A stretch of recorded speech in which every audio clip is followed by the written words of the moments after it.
Hello friends, welcome to my channel for another customization video. Today we're going to be customizing this Mcfarlane Toys horse to go with the custom 1/12 scale Zorro that I recently made.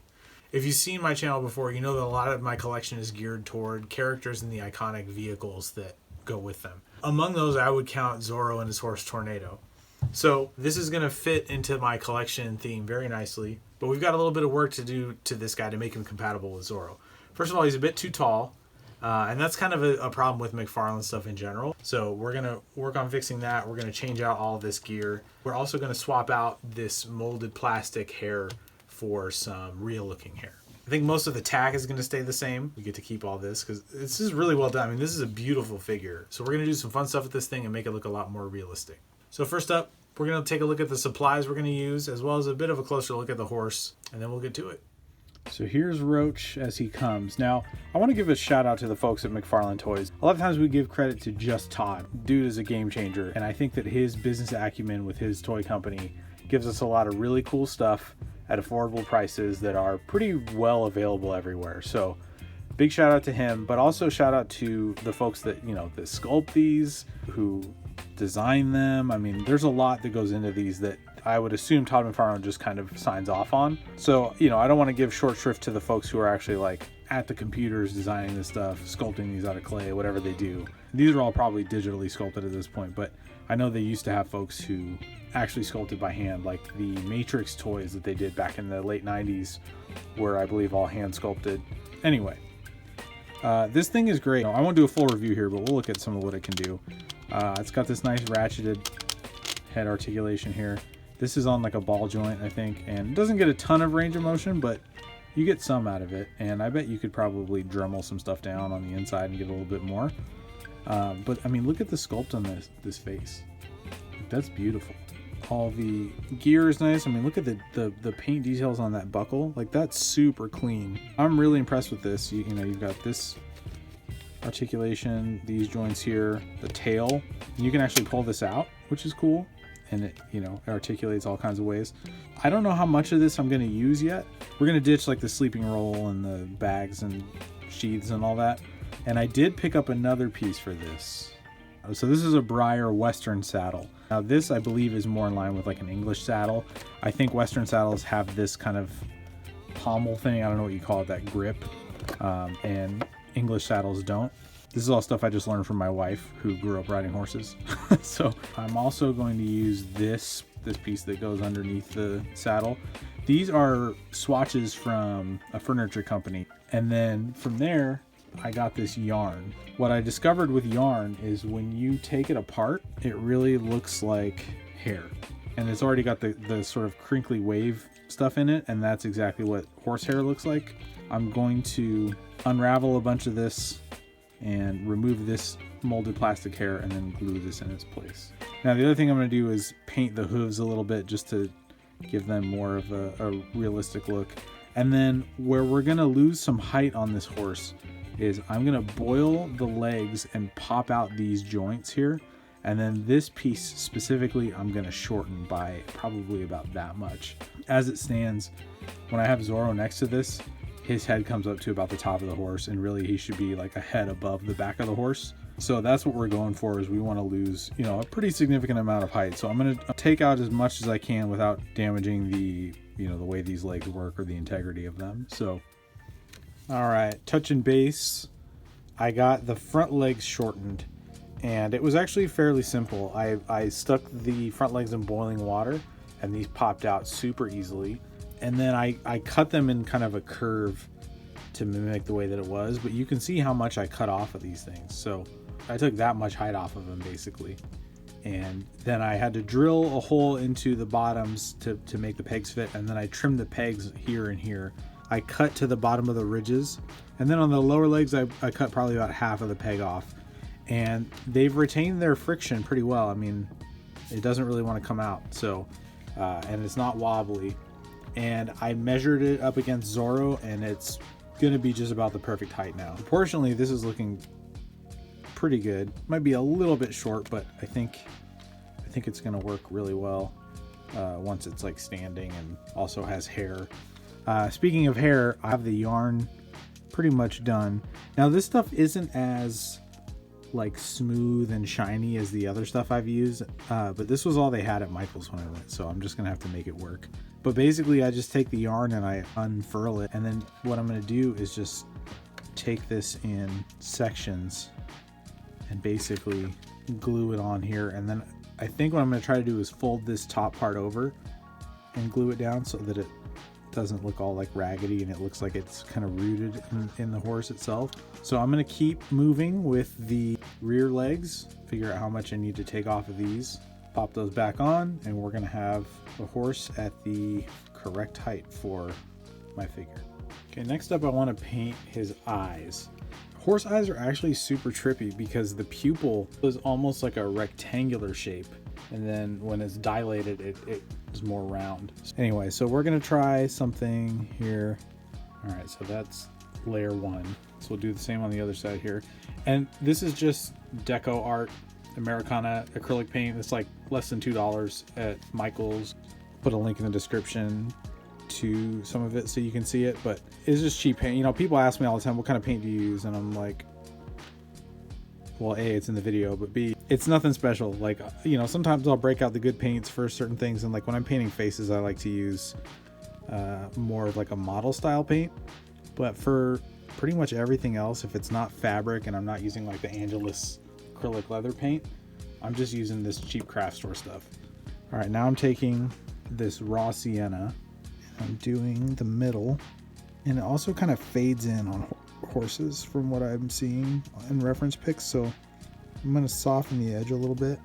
All right, so we got the brown in there. Now we'll go for the black of the pupils, and for that I am using the nicer paint. The brand is the Army Painter. I got a couple sets of these, like flesh tones and some other basic tones. These are for like miniatures. The reason I'm using this one is because it's a little glossier and I want that for the eyes. So the brush bristles kind of split, and I'm using that to my advantage here because, as I mentioned, the eyes on these things kind of have like little spots around them on the pupil. And once this dries, we're going to hit it with a clear gloss varnish made by Vallejo. Is great for adding like a wet look to stuff. We're going to throw a couple layers on this guy. I also need to touch up the white spot on his head. So we're going to take some thinned out black paint. And because this stuff is glossier, I think it's going to blend a little better. I'm just going to go soft around the edges. Try to just kind of fade it into the existing paint job. And once that dries, I think it'll look a little bit more blended in, but from a distance without the light hitting it, you can't even really tell. So that should be a good solution for that. All right, getting ready to glue on the hair. I think I have a pretty good plan. So first I'm going to glue it down to this part here just to get it in place. And then I'm going to worry about how it's like rooted on there. I also want to make sure it's going in the right direction. Now you see I'm cutting it this way because I don't want it to be like an even straight across cut. And there's a couple things you can do about that. First, I'm just kind of trimming the length of it in uneven ways. But you can tell it's still pretty uniform, and we don't want that. So what I'm going to do is just tease the ends of it like this, kind of tug on them a little bit, and that gets us looking a lot more organic. So I think I want it to sit about like that. Taking my Bob Smith Industries CA glue. This stuff is pretty quick drying. I use it on the channel all the time, so you may have seen me use it before. There's a link in the description for this stuff. It's really, really great super glue, and it dries quick.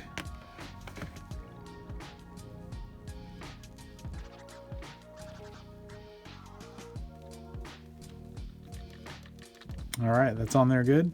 So we're gonna keep doing that all the way up. Fold this part back down and glue that. Hair is on, and I think it's looking pretty good. Again, it's not exactly the kind that I was hoping for, but yeah, I think it's looking a lot more believable now. And now I just need to do the tail and then figure out the saddle. Okay, I got the tail finished now. Just to remind you of how it came. So this goes in here, and this I just pulled out by hand because it's a nice soft plastic. So I just took the whole thing out, and then instead of gluing it, once I got the tail hair all done, I just wrapped it with some electrical tape and it just slots right in there and stays put. So I don't have to deal with gluing it. I can change things out if I need to. So I thought that was a good solution. So yeah, hair is all done on this guy. All that's left is the saddle, and then we'll be in business.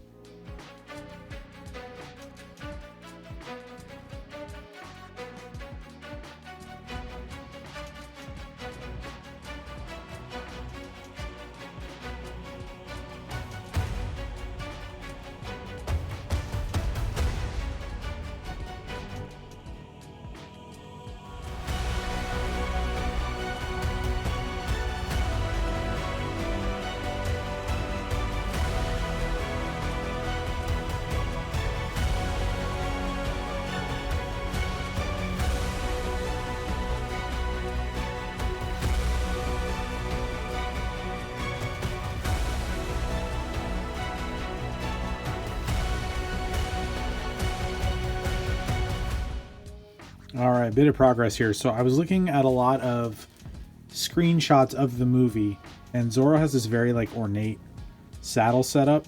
There's actually this like cover over the saddle that's like got this ornate kind of studded rhinestone braid design thing. So I'm trying to approximate that, and I actually use that piece of leather for that specifically. It's basically like cut out like this. So you have a black saddle and then this cover, and then the stirrups peek out from underneath, and then you have this straps that go across the front and whatnot. So I'm gonna make those out of that pleather material that I have on hand that I've used in other videos. So overall, I think the most time consuming thing is going to be doing all the like stud design stuff. That, you know, I don't have enough little materials to just straight up like glue a bunch to this. So I'm just gonna take a silver paint pen and mark it. I think that's gonna do the trick and look just fine. So yeah, next up is just a bunch of like tedious work, but I think this is gonna look pretty cool when it's done, so I'm gonna keep going. All right. Quick update on the ornate saddle stuff. It's actually not going too terribly. Like I was like, oh man, this is gonna take forever, but it's kind of meditative and it's kind of fun. I'm just taking the chrome pen and making the rivets out of it. It's kind of hard. They're getting kind of blown out, but they have a nice, there it is. You can kind of see the reflective nature of it. So I love these chrome pens, man. They're pretty incredible. I'll put a link in the description. Happy with that. And all in all, this probably took me 15 minutes. So not too shabby. So I got all of that ornate stuff done, and I'm happy with how that turned out. It's, you know, it's not perfect, but it's pretty good. I've got a strap here to hold this down, and then there's going to be a piece that loops onto this strap and runs to the front, and then two pieces that come down this way and meet with like a silver round clasp. So I'm gonna have to figure that part out, but these actually connect via like sort of like chain hooks. So I have a little piece of jewelry chain I'm going to use to make a clasp out of that, and then connect the straps that go up to the front. And if you watch this channel, you know I love those little kinds of details. So I'm looking forward to doing that. Then the last part after that is going to be, there are these like boot covers that cover the stirrups. So that still has to happen. And then I still have to paint the hooves as well. So not quite done yet, but definitely getting close, and I'm really happy with how this guy's looking. Okay, working on the stirrup covers here. So I cut two pieces, and these are gonna go basically over this thing, and they kind of tent like that a bit, and then they have, you know, the studded design on them. So I'm trying to find some good reference for the studded design. It's very hard to track down. Apart from that, I got the studs placed on this strap here. And the nice thing about this piece is that when it's positioned right, it covers up a lot of the articulation cuts. So that's a nice thing to have in place. I also put these designs on these little circular flaps here. This is something that is in the movie as well. So I've got that on both sides. And I also put some little studs on this nose piece here. So he's just about done. I got to get these finished, and then I'm going to paint the hooves, and then we'll have a finished Tornado. All right, and here's Tornado all finished. Spin him around a little bit and take a good look at him. quite happy with how this turned out. This was something, you know, I have never done this before, and so I was like, let me try, see what I can come up with, and I think it was a good result. You know, the sculpt on this horse is pretty fantastic, especially the head, and I just wanted to bring out that detail more. And let's take a quick look at the difference between the sculpted hair and the custom hair that I put on there. I mean, look how different this looks, you know? You take this away. So it just brings so much life to this thing. And I think it really complements the work of the sculpting. All in all, in total supplies, you know, the horse was about $35. Everything else I had on hand except for the yarn, which was probably $5 for the whole bundle of it. I don't know what you call a thing of yarn, but so yeah, I mean, we're talking, oh, and $15 for the briar saddle. So, you know, we're talking a total of about $55 to get this result. So I'm pretty happy with that. You know, I can't remember if I mentioned, but I was looking at some 1/12 scale horses online, like really highly detailed ones that didn't have any posability, but they're beautiful, soft hair and everything. And they were over $100. So for half that price, I was able to customize something to the way I wanted it. And I'm stoked on that. So let's get him off the turntable and we'll take a look at the final details more up close. Yeah, you can see the shiny eyes with the brown paint in there. Really gives it a more lifelike quality. We've got the, so another thing I did, once I finished the hooves, I put a very light layer of gloss varnish on there just to give them a little bit of shine. Stirrup cover's done. Now, some of the details on this aren't as clean as I would have liked, but it's just kind of the nature of the materials. It's very hard to get these paint pens to cooperate exactly how you want. And you kind of get one shot at it unless you want to obliterate everything and start over. So, but yeah, I'm pleased with the overall effect. You know, when you zoom out and look at it, you see it all in one go and not the little details as much. So I think it works pretty well. I want to get Zorro on this guy and show you all what that looks like. So here you can see Zorro fits quite nicely on the back of this guy, and I think they just make an awesome pair. Super happy to have such an iconic duo like this in my collection. You know, it fits in very well with my iconic characters and their vehicles, as I mentioned, so very, very excited about that. He fits on this thing perfectly. The saddle, I was worried it might be a little small for him, but it ended up being exactly the right size. I might at some point try to see if I can figure out like a running pose, or maybe have the horse reared up on his hind legs, doing the classic Zorro thing. I'd have to rig a stand, so I'll figure out if I can make that happen. That'd be pretty sweet.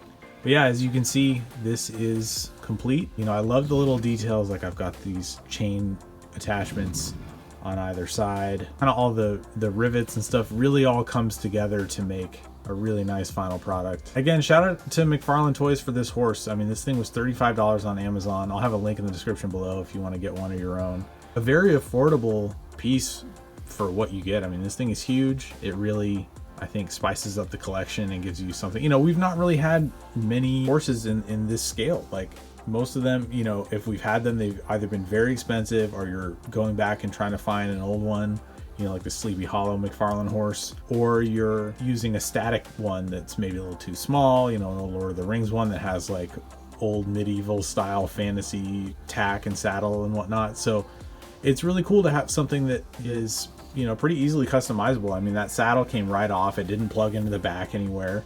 So, you know, essentially what you're left with is just like a pure horse. Really, really great figure. And, you know, for another 20 bucks, I jazzed it up quite a bit and made it look a lot more realistic. So very pleased with that. All right, that's going to conclude today's video. I want to thank you all so much for watching. If you enjoyed it, you know the drill. If you want to hit like, I'd really appreciate it. That helps people find the video. And I invite you to click subscribe if you haven't already, and join me on the channel. I do this kind of stuff regularly. It's a lot of fun. You know, a lot of this stuff is, I'm kind of making it up as I go, so I enjoy sharing this sort of like journey of discovery with you all. In the middle of this video, you'll have seen a brief trailer for my graphic novel Count. It's my sci-fi reimagining of the Count of Monte Cristo. There's cool action, cool sword fights, beautiful colors by Brad Simpson. If you enjoy The Mask of Zorro, you'll really like this. A lot of The Mask of Zorro was inspired by the Count of Monte Cristo. I'm really proud of it. I'd love for you to check it out. There's a link in the description below. So thank you again for watching. Until next time, keep your head on swivel.